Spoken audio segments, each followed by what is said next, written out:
ಬೇಡವೆಂದು ನುಡಿಯುತ್ತೇವೆ. ಯಾವುದರಿಂದಲೂ ಸುಖ ಇಲ್ಲ. ಎಷ್ಟೇ ಬಂಗಾರ ಹಾಕಿಕೊಂಡರೂ ಅಕ್ಕಪಕ್ಕದವರ ಕಾಟ ತಡೆಯಲಾಗುವುದಿಲ್ಲ. ಎಷ್ಟೇ ಆಸ್ತಿ ಇದ್ದರೂ ತಮ್ಮಂದಿರು ನೋಡಿ ಸಹಿಸುವುದಿಲ್ಲ. ಪ್ರತಿಯೊಬ್ಬರಿಗೂ ಇದೇ ಕಾಟ. ಅದಕ್ಕೆ ಆ ದಂಪತಿಗಳು ಹೇಳುತ್ತಾರೆ, ಯಾವುದೇ ಒಣ ವ್ಯವಸ್ಥೆಗಳು ಬೇಡ ತಾಯಿ, ಆಸ್ತಿ ಅಂತಸ್ತು ಬೇಡ. ನಮ್ಮ ಜೀವ ಇರುವವರೆಗೂ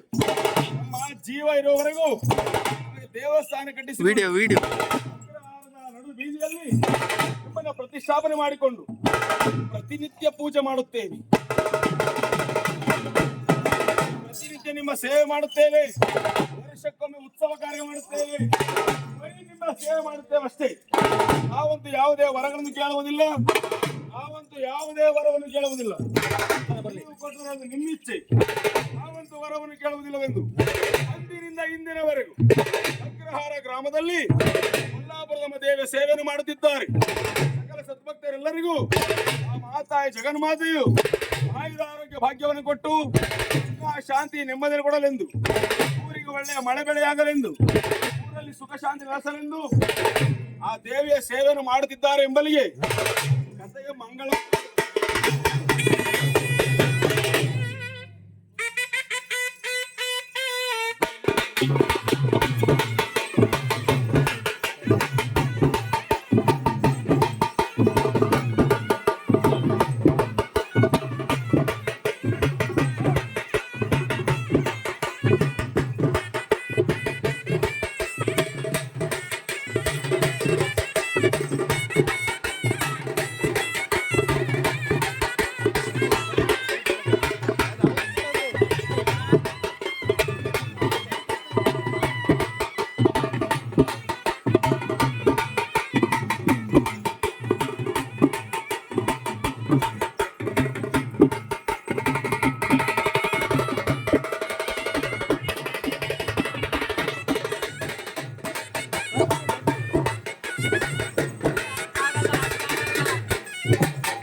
ಇದು